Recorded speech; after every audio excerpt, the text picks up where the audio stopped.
Welcome to Indian study classes. सभी बच्चों को हमारी इस इंडियन स्टडी क्लासेस में स्वागत है। उम्मीद करते हैं बच्चों आप लोग अच्छे से स्टडी कर रहे होंगे। आइए आज हम लोग क्लास 10th चैप्टर 1 रासायनिक अभिक्रियाएं एवं समीकरण के बारे में विस्तार पूर्वक जानने की कोशिश करेंगे। आप इस चैनल में अंत तक जुड़े रहें और एक एक चीज़ समझने की कोशिश करें। सबसे पहला टॉपिक है मेरा सबसे पहला टॉपिक है रासायनिक अभिक्रिया। बच्चों हम लोग जानेंगे कि रासायनिक अभिक्रिया है क्या। रासायनिक अभिक्रिया के बारे में जानेंगे। रासायनिक अभिक्रिया वो पदार्थ है जिनमें दो या दो से अधिक पदार्थ मिलकर नए गुणधर्म वाले नए पदार्थ का निर्माण करता है। बच्चों रासायनिक अभिक्रिया वो पदार्थ है जिनमें दो या दो से अधिक पदार्थ मिलकर नए गुणधर्म वाले नए पदार्थ का निर्माण करते हैं। बच्चों एक उदाहरण के जरिए मैं आपको समझाने का कोशिश करता हूँ। रासायनिक अभिक्रिया दो या दो से अधिक पदार्थ, जैसे एग्जाम्पल के तौर पर मैंने जल प्लस चीनी, जल और चीनी का जब हम रासायनिक अभिक्रिया कराएंगे तो शरबत का निर्माण करेगा। यानी जब दो या दो से अधिक पदार्थ आपस में अभिक्रिया करेंगे तो तीसरा एक नया चीज़ का निर्माण करेगा, जिसे हम रासायनिक अभिक्रिया कहते हैं। एग्जाम्पल के तौर पर मैंने आपको समझाया, अब उदाहरण देख लो। उदाहरण के ज़रिए भी आपको समझाने का कोशिश करता हूँ। उदाहरण जैसे H2 यानी H2 हाइड्रोजन और ऑक्सीजन का जब हम आपस में अभिक्रिया करवाएंगे तो जल का निर्माण करेगा। यानी हाइड्रोजन और ऑक्सीजन जब आपस में अभिक्रिया करेंगे तो जल का निर्माण करेंगे। यानी जल का एक तीसरा चीज़ और नया चीज़ का निर्माण करेंगे जल का, जिससे हम रासायनिक अभिक्रिया कहते हैं। बच्चों हाइड्रोजन के बारे में जानते हैं। हाइड्रोजन रंगहीन होता है, इसका कोई रंग नहीं होता है। गंधहीन, इसका कोई सुगंध नहीं होता है। स्वादहीन, इसका कोई स्वाद नहीं होता है। अत्यधिक ज्वलनशील, यानी हाइड्रोजन अत्यधिक ज्वलनशील होता है। सबसे हल्का तत्व होता है हाइड्रोजन सबसे हल्का तत्व होता है। आप इसे याद रखेंगे। अब आइए बच्चों जानते हैं ऑक्सीजन के बारे में। ऑक्सीजन क्या होता है? ऑक्सीजन भी रंगहीन होता है। ऑक्सीजन का भी कोई रंग नहीं होता है। गंधहीन होता है। ऑक्सीजन का भी कोई गंध नहीं होता है, कोई सुगंध नहीं होता है। स्वादहीन होता है, यानी ऑक्सीजन का कोई स्वाद नहीं होता है। दहनशील नहीं, यानी ऑक्सीजन जो है दहनशील नहीं है, यानी ऑक्सीजन जलता नहीं है, लेकिन ऑक्सीजन जलाने का काम करता है। कोई भी वस्तु ऑक्सीजन की उपस्थिति में ही जलता है। यानी ऑक्सीजन दहनशील नहीं है, जलता नहीं है, लेकिन जलाने का कार्य ऑक्सीजन करता है। और बच्चों वायुमंडल में 21% ऑक्सीजन पाए जाते हैं। वायुमंडल में क्या है? 21%, यानी 21% जो है ऑक्सीजन पाए जाते हैं। प्यारे बच्चों हम लोग रासायनिक अभिक्रिया के और कुछ उदाहरण के ज़रिए इसको समझने की कोशिश करेंगे। रासायनिक अभिक्रिया के उदाहरण क्या है?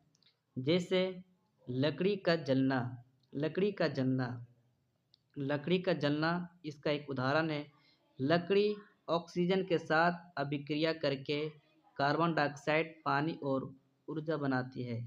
लकड़ी जो है ऑक्सीजन के साथ अभिक्रिया करती है और क्या कार्बन डाइऑक्साइड और पानी ऊर्जा बनाती है। ये रासायनिक अभिक्रिया के एक उदाहरण है। दूसरा एग्जाम्पल लेते हैं बच्चों। दूसरा एग्जाम्पल क्या है? दूसरा एग्जाम्पल है आपका लोहे में जंग लगना। लोहे में जंग कैसे लगता है? रासायनिक अभिक्रिया के द्वारा ही लोहे में जंग लगता है। लोहे की सतह ऑक्सीजन और पानी के साथ अभिक्रिया करके जंग बनाती है। देखिए बच्चों, जब लोहा हम लोग शुरू में लाते हैं लोहा को, तो चमकदार होता है, लेकिन रासायनिक अभिक्रिया करने के बाद क्या है, लोहे में जंग लग जाता है। कैसे जंग लगता है? ऑक्सीजन और पानी के साथ अभिक्रिया करके जंग बनाती है, जिसके कारण लोहा में जंग लग जाता है। यानी इससे ये पता चलता है कि लोहे के साथ रासायनिक अभिक्रिया हुआ है। अब हम लोग जानेंगे रासायनिक अभिक्रिया के दौरान होने वाले परिवर्तन के बारे में।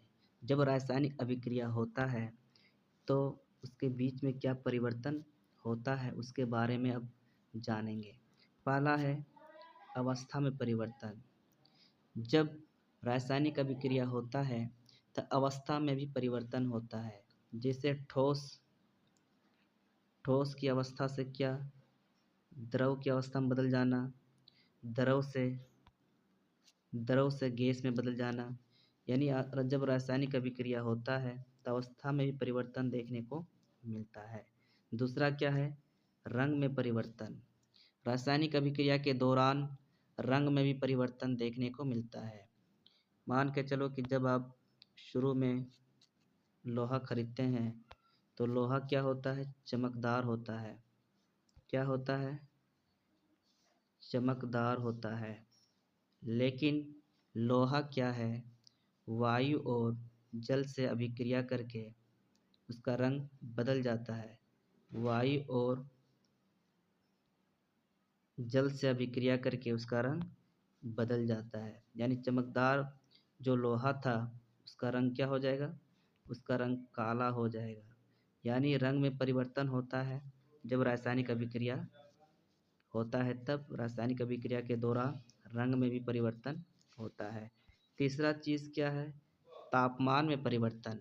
जब रासायनिक अभिक्रिया होता है तो तापमान में भी परिवर्तन देखने को मिलता है। अगर चूना को पानी में मिला दिया जाए, चूना को पानी में मिला दिया जाए तो दोनों रासायनिक अभिक्रिया जब दोनों आपस में अभिक्रिया करेंगे तो तापमान में परिवर्तन हो जाएगा। यानी पानी क्या है, पूरा खौलने लगेगा, पूरा टेम्परेचर पानी का बढ़ जाएगा। तो इससे क्या पता चला कि रासायनिक अभिक्रिया के दौरान अवस्था में परिवर्तन देखने को मिलता है, रंग में परिवर्तन देखने को मिलता है और तापमान में भी परिवर्तन देखने को मिलता है। अब देखिए बच्चों, अभिकारक क्या है? अभिकारक वैसे पदार्थ जो रासायनिक अभिक्रिया में भाग लेते हैं। जो रासायनिक अभिक्रिया में भाग लेते हैं उसे हम अभिकारक कहते हैं। जो रासायनिक अभिक्रिया में भाग लेते हैं उसे हम अभिकारक कहते हैं। उत्पाद किसे कहते हैं? उत्पाद किसे कहते हैं? उत्पाद वैस उत्पाद वैसे पदार्थ जिनका निर्माण अभिकारकों से मिलकर होता है। वैसे पदार्थ जिनका निर्माण अभिकारकों से मिलकर होता है उसे हम उत्पाद कहते हैं। अब उदाहरण के जरिए आपको समझाने का कोशिश करता हूँ। उदाहरण देखिए प्यारे बच्चों, उदाहरण देखते हैं। उदाहरण, चीनी, पानी और नींबू। जब तीनों का हम रासायनिक अभिक्रिया करवाएंगे तो क्या होगा? शरबत का निर्माण करेगा। यानी देखो, इसमें देखने की बात यह है कि जो रासायनिक अभिक्रिया में भाग लेता है उसे हम अभिकारक कहते हैं। तो क्या हुआ? रासायनिक अभिक्रिया में कौन कौन भाग लिया? रासायनिक अभिक्रिया में भाग लिया चीनी, पानी और नींबू। तीनों को जब रासायनिक अभिक्रिया करवाएंगे तो भाग लिया चीनी, पानी और नींबू। तीनों चीज़ को हम अभिकारक कहेंगे। यानी जो रासायनिक अभिक्रिया में भाग लेता है उसे हम अभिकारक कहते हैं। और उससे जो नया चीज़ का निर्माण होता है, जैसे चीनी, पानी और नींबू जब आपस में अभिक्रिया किया तो शरबत का निर्माण किया, तो शरबत को क्या कहेंगे? उत्पाद। और जो रासायनिक अभिक्रिया में भाग लेता है उसे हम अभिकारक कहते हैं। रासायनिक अभिक्रिया में भाग कौन कौन लिया था? भाग लिया था चीनी, पानी और नींबू। चीनी, पानी, नींबू को हम अभिकारक कहेंगे। उससे जो चीज़ का निर्माण होगा उसे हम उत्पाद कहते हैं। अब हम लोग जानेंगे रासायनिक अभिक्रिया के प्रकार। रासायनिक अभिक्रिया के प्रकार।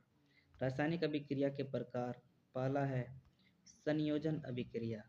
संयोजन अभिक्रिया किसे कहते हैं? दूसरा है वियोजन अभिक्रिया। वियोजन अभिक्रिया किसे कहते हैं? तीसरा है विस्थापन अभिक्रिया। विस्थापन अभिक्रिया किसे कहते हैं? चौथा है द्विविस्थापन अभिक्रिया। द्विविस्थापन अभिक्रिया किसे कहते हैं?